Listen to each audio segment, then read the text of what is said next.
Hello friends, welcome or welcome back to my channel. This is Miss Ming. On my channel, I do a variety of lifestyle videos. In today's video, I want to share with you my journey to lose 42 pounds in 3 months after giving birth to a baby. Here is my baby picture. Thumbs up for Raiden. Actually, at the time of editing this video, it's at 4 months postpartum and I lost 40 pounds in total. And I never got a chance to edit this video until a month later. I know, new mom life, not easy. Also, I just want to do a disclaimer that everyone is beautiful in your own way. If you're struggling with body images, knowing that I actually gained 50 pounds during pregnancy, and definitely there were some hate comments on my YouTube comments saying like I was chubby, I should stop eating and whatever, but just don't let the haters get to you. All bodies are beautiful. You are pretty in your own ways. The reason why I wanted to get back to my pre-pregnancy weight is to feel strong. Health reasons. If anyone criticizes you about how you look, just don't let the haters win. Everyone is pretty. You shouldn't feel bad about how you feel about body. You should love your body regardless how you look like.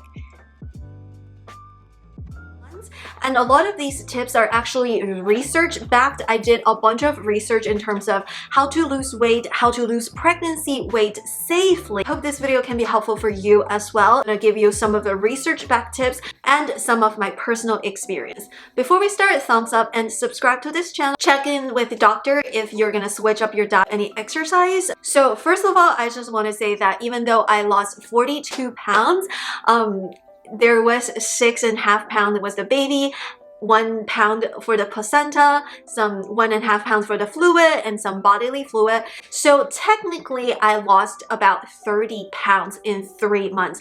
The 42 pounds, I think the 13 pounds of it is the baby and the fluid retention during pregnancy. I'll use some weight loss tips apply to normal situation and some weight loss tips that apply to postpartum and nursing situations. First important thing in weight loss is to have enough sleep. By enough sleep, to have enough deep sleep, which helps with physical recovery, and REM sleep, which is helpful in terms of like your memory functions and things like that. Without enough sleep, you're gonna have more hunger, the cortisol level is high, and research actually shows that not having enough sleep is correlated with increase in weight, obesity, and things like that. So a lot of times people gain weight not because they don't have will control, they don't have willpower, it's because they work so hard and they don't have enough sleep. And also, if you have lack of sleep, you're gonna crave for more carbs. Research shows that there's a correlation between like hunger and craving for carbs and the lack of sleep. So, and I think it also shows in my personal experience is that if I didn't have enough sleep, I'm gonna want to eat more carbs and sugar. Versus if I had a lot of sleep, I am more mindful of what I eat. And I have less cravings specifically for carbs. The third thing is that this not enough sleep will lead to more fluid retention. And if you're trying to lose weight and your weight bounce up and down, up and down, up and down, it's a lot of emotional roller coaster as well. I was actually weighing myself every single day after I gave birth because I just want to know what affects my weight fluctuation. And sleep is the #1 factor. If I didn't have enough sleep, my weight goes up. It was this like whole ordeal of waking up at 5 o'clock, 4 o'clock to go to the gym and whatever. Well, good for them if they're a morning person. If I want to choose between waking up to work out versus sleep in for that extra 1 to 2 hours, I would choose to sleep in for that 1 to 2 hours because I don't want that extra cortisol level. I don't want the actual cravings. I don't want to like feeling groggy for the next of the day. So between diet, sleep, exercise, I want to say the most important thing is sleep. And this is from my personal experience because you don't just want to lose weight, you want to be happy. If sleep has a huge influence on your mood and physical health. So sleep, #1. If you want to lose weight, sleep more. Well, not to sleep all day. I mean, like not to be in bed like until like 2 p.m. but to sleep enough that to feel great. Okay, so the second important thing is highly processed food. Highly processed food are bad, and that includes fast food, packaged food, which I am guilty of, and most of the eating out food. So when you eat those fast food or packaged food or eating out, they usually include some emulsifiers.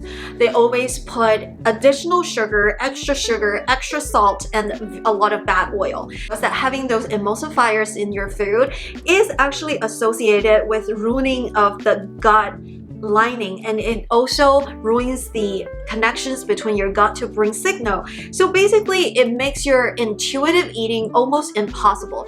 So normally if you observe the baby, after the baby feels full, the baby will stop eating. Like the baby is not gonna be like, oh my gosh, the breast milk tastes so good, I'm gonna keep drinking it.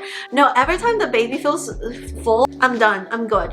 For some reason, as we grow up, grow older, we lose that self-regulation of food, which is super weird. But part of it is that we lost that intuitive eating, like we lost that intuition in terms of when to eat and when not to eat. And part of it is because a lot of the fast food, packaged food, they put a lot of emulsifier, they put extra things to trick you to eat more. Research shows that emulsifiers in the packaged food or in the fast food are really bad for you because it ruins your gut lining, and there is a connection between your gut and the brain. And there's a hormone release after your gut says, oh, I get enough nutrients, I'm full. It sends to your brain to self-regulate and stop. You eat a lot of food with emulsifiers in there, if you eat additional like bad oil and sugar in there, and also the artificial sweeteners, it's gonna ruin this signal, and you don't know when you should eat and you don't know when you should eat.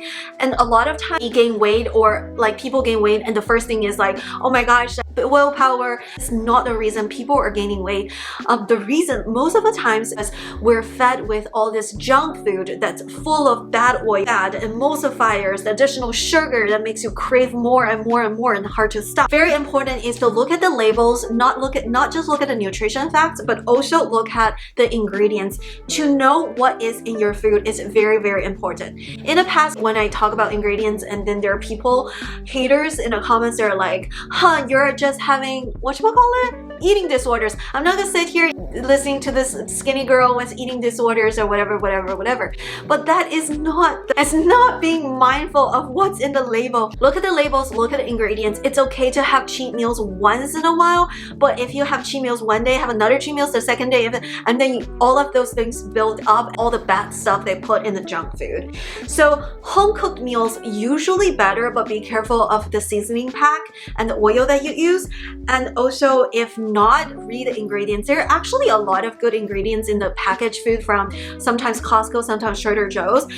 Personal experience from using Lumen and also like from tracking my continuous glucose monitor is that a lot of times the packaged food that you can cook a little bit yourself is better than eating out. A lot of times eating out, they put so much bad oil and they put so much sugar and salt. It's crazy. And let me tell you, a lot of places, they use the oil that they used to fry food to stir fried rice. So if you go to a Chinese restaurant, they're gonna use the oil to fry the chicken. After they fry the chicken for like 5 days, they use that same oil to stir fry the fried rice.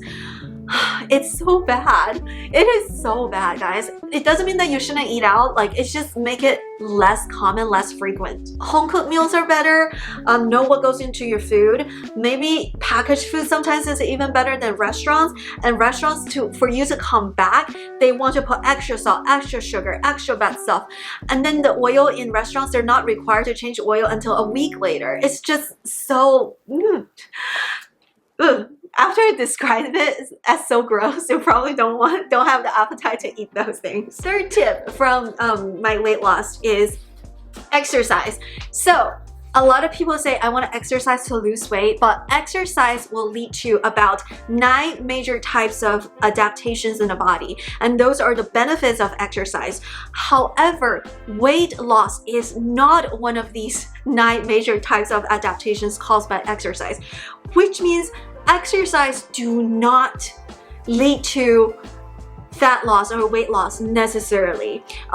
If you lose weight or lose fat during exercise, it's a byproduct of exercise. It's not the goal of exercise. It's not a major adaptations of your body when you exercise. Increase in strength, muscle size, and your endurance and things like cardiovascular health and things like that. But fat loss is actually not one of them. So I want to use this opportunity to invite you to rethink about the goal or the aim of exercising. To exercise to be healthy, to increase the dopamines in your brain, but not to use exercise as a weight loss. And I will run for 5 miles. I usually finish 5 miles in like 1 hour. And guess how much calories do I burn? I burn between 400 to 500 calories. But if you eat a burger, it's like 800 to 1,000 calories, which means that if you want to eat a burger a day, you need to run on the treadmill for 2 hours a day just to eat that burger, to burn that calories from the burger. If you want to use exercise to counterbalance bad eating, let me break the fairy tale to you. It's not gonna happen.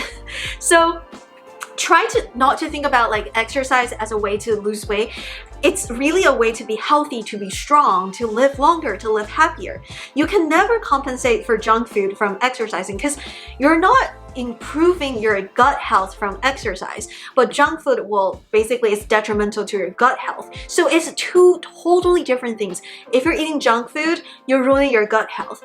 If you're exercise, you're increasing your cardiovascular health, but you're not improving your gut health. Eat healthy diet and I lose weight, and then after I lost the weight, like I want to tone my shoulders, I want to get my bicep back. Yeah, so that's when you exercise.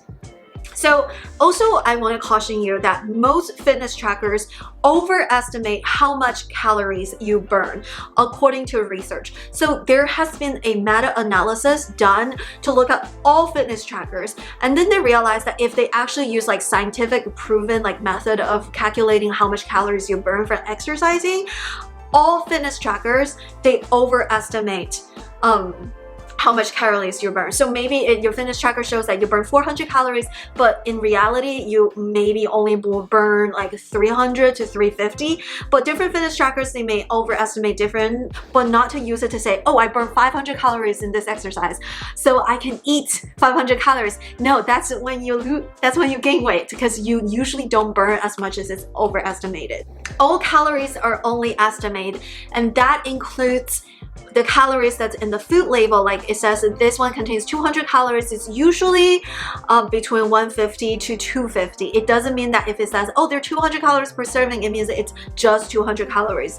The same thing with exercise, it's just estimate. So there are two types of exercise that helped me in terms of to lose weight and stay fit and healthy. The first one is zone 2 cardio. The second type is high intensity training. So there are different benefits in terms of these two types of exercise. So if you want to exercise not only just to lose weight, but also to improve your health, try to mix and match both different types of exercise. Don't just do one type because there are different benefits. Zone 2 cardio is basically, it referred to 61 to 70% of your maximum heart rate. So if your maximum heart rate is 170 beats per minute, maybe go to like between 127 to 135 in terms of your exercise. Fast walk, jog, swim, vinyasa yoga. Remember, this is not yin yoga, but vinyasa, and gentle cycling, not like fast-paced cycling, but like just ride a bike on the trail. So these are zone 2 cardio. When I lose weight, I try to do it every single day, but sometimes when I'm busy with a baby and stuff, it's impossible, but try to aim for 3 times a week. Here are the benefits of zone 2 cardio. First, get oxygen and nutrients to muscles for my muscles to function more efficiently, to get more mitochondria to power up each cell. So mitochondria is basically the energy that goes into your cell, to help you to turn food into energy. So I highly recommend taking a walk for 30 minutes after each meal. It also regulates your blood sugar, your blood glucose. It has a lot of benefits in terms of regulating appetite. So if you want to eat but you don't feel hungry, go for a walk.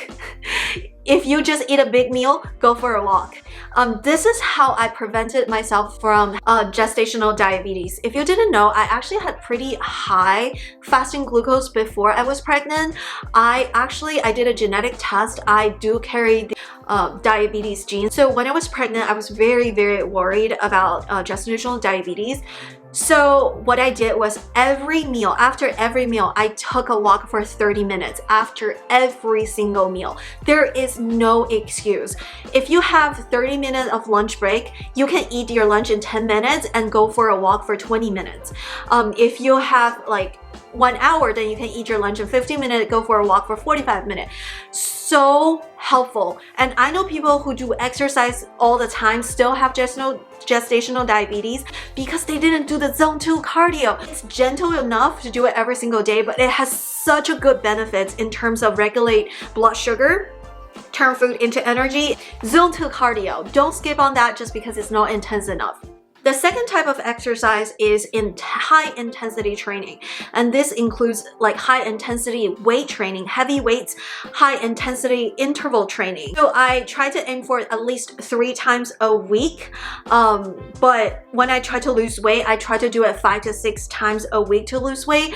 But again, I always have 1 to 2 days of like a rest day in terms of high intensity training because it is extra stress on the body. Zone 2 cardio doesn't really pose a lot of stress on our muscles, not a lot of stress on our heart, but high intensity, it does stress up our muscles and heart. It usually takes about 24 to 48 hours for our body to recover.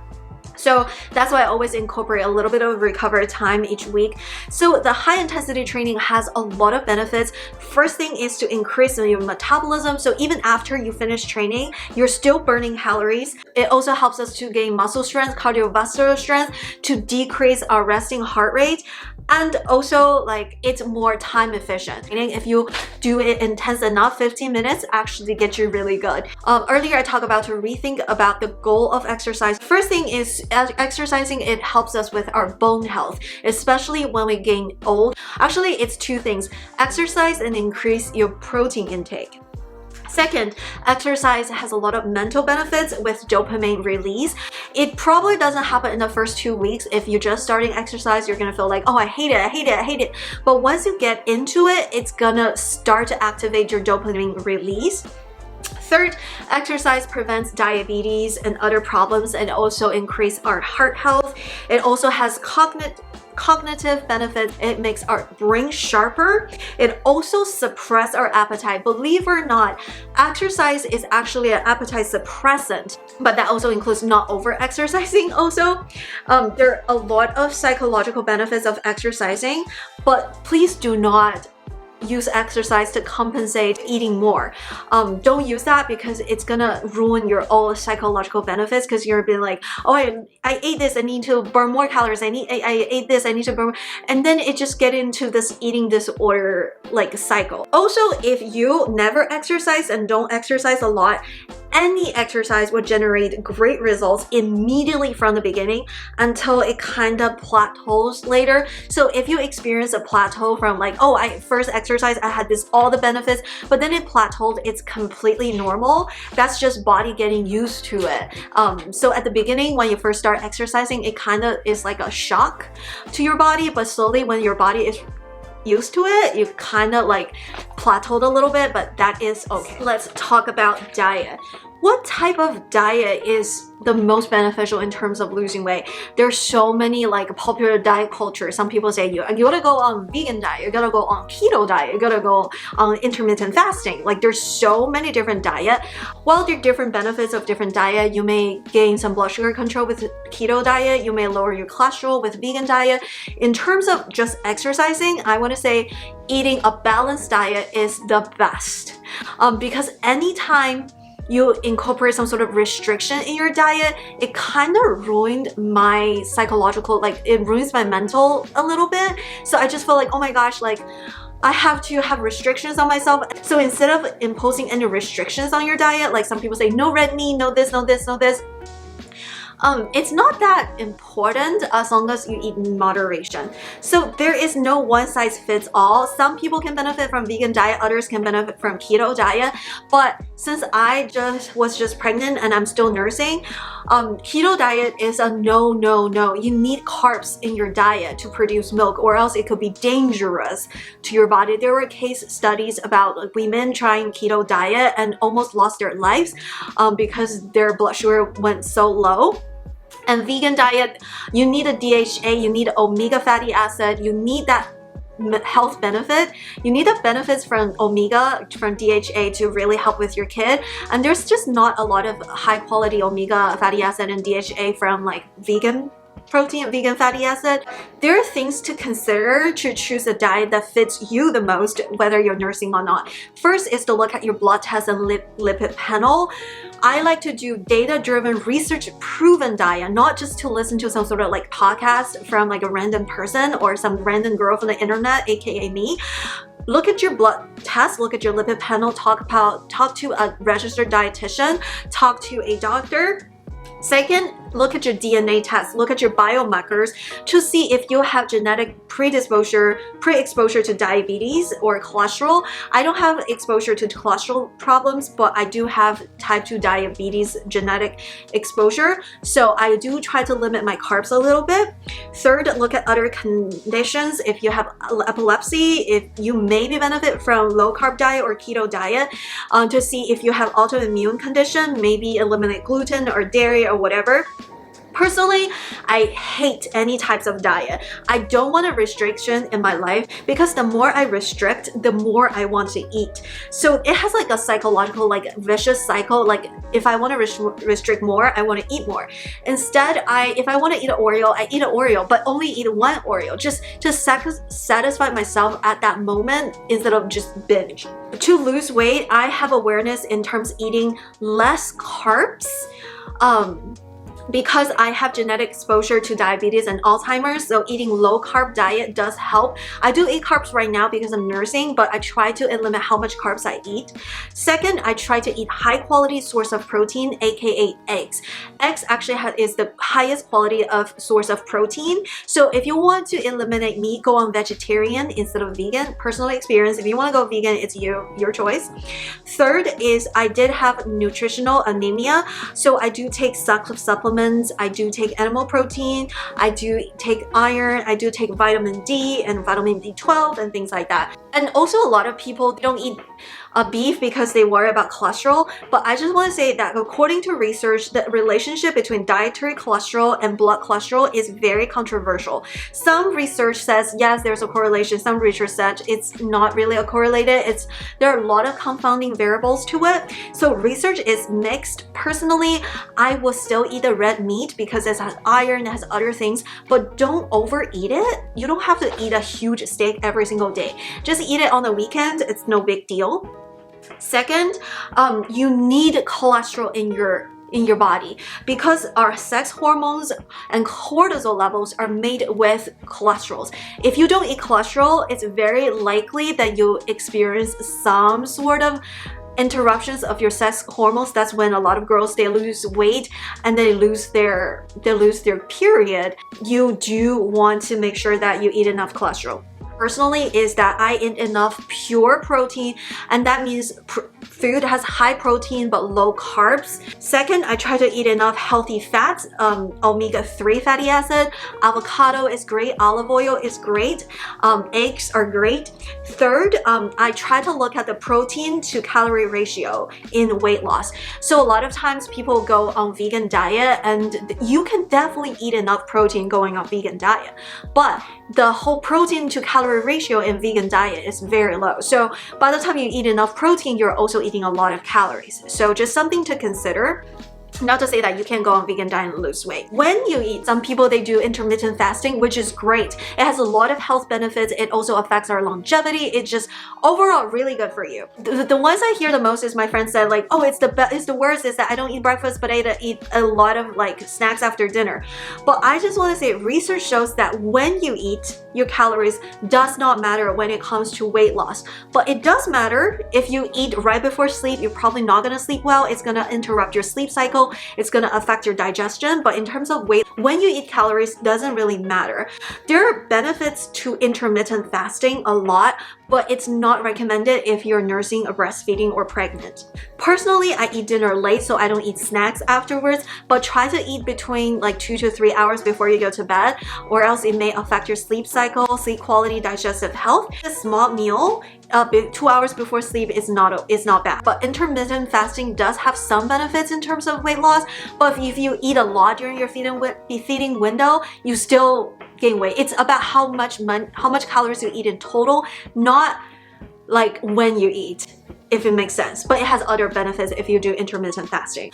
To make this video, I actually weigh myself every single day in the morning with empty stomach just to track my weight, to see what are the factors affected my weight loss journeys the most. It doesn't affect me, but if you're very sensitive in terms of you're very devoted and you get discouraged after you see like weight bounce back, don't weigh yourself all the time. Maybe weigh yourself once a week is better.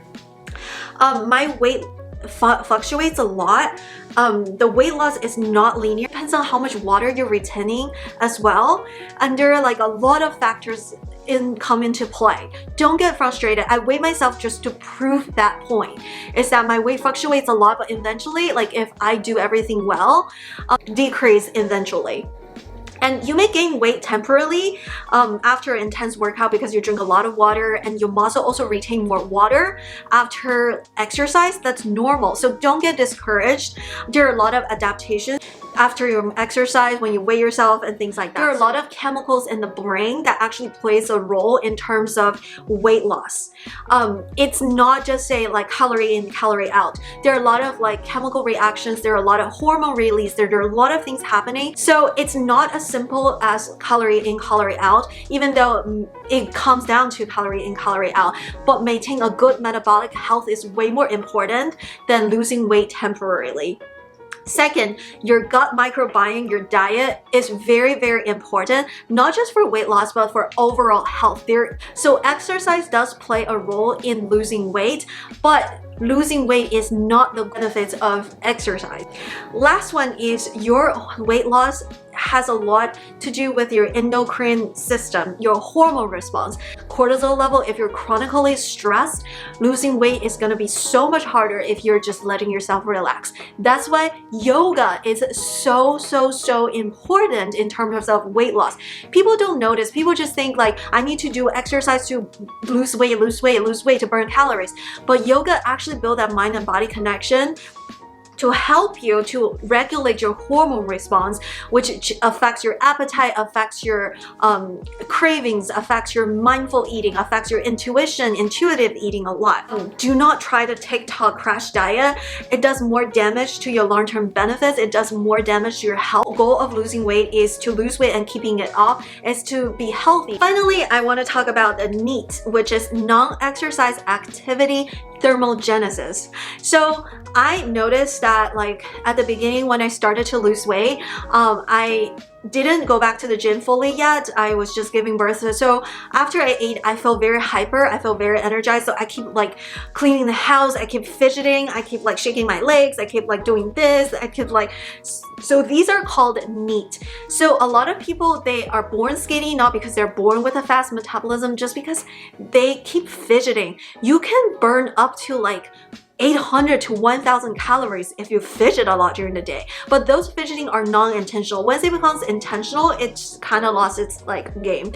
So ever since I'm back to the gym, since I'm sore all the time, I do high intensity weight training, cardiovascular health. When I come home, I just want to lay on the couch, just want to recover. So I noticed that I actually lose the weight the same amount regardless I go back to the gym or not, because when I don't go to the gym, I end up fidgeting around the house, versus if I go to the gym, I get more tired and I just don't do as much chores because I just don't feel motivated. It's completely non-intentional, unintentional. I need to exercise to gain muscles, to gain metabolic health, to like, you know, increase cardiovascular health. But when I actually don't go to the gym, I fidget so much around the house, I actually lose weight a little bit more. That was just my personal experience. Your experience may be a little bit different. Some people, they fidget less than the others naturally. So just something to be aware. Going to the gym, exercise, it's not the whole idea of losing weight. It's the whole idea is to increase our health. If I fidget, I will allow myself to fidget. If I want to clean the house and walk around and fidget, just do that because you actually burn a lot of calories fidgeting, believe it or not. Research shows. Alrighty, that's it for today's video. Thank you so much for watching. Thumbs up and subscribe, and I hope to see you in my next video. Bye! Adios!